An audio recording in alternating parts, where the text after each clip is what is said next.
بار با هم دیگه یک سفر امریکا داشتیم، هر سه با هم دیگه رفتیم. صدا سینه هست، چی بگم؟ حرفای قشنگ بزنم؟ نه، من عصبانی ام از این بی مسئولیتی، از این حقارتی که گریبان ما شده. ما یه مملکتی بودیم که سالها قرنها نیمه کره زمین رو حکمرانی میکردیم و با صلح و صفا. ما آدمایی بودیم که ژنی بودیم تو دنیا. جراحان ما توی این 8 سال گذشته بهترین اعمال رو انجام دادن با کمترین فرصت. ولی این آقایی که این جراح کرد این رو دو هفته پیش به من میخندید، زنده بود. اینو کشتن، قاتلن، اینا قاتلین میانمان.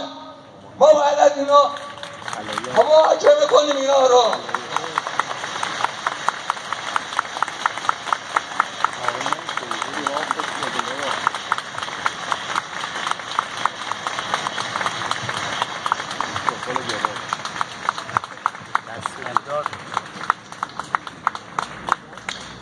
یکی 2 تا کلیپ میبینیم.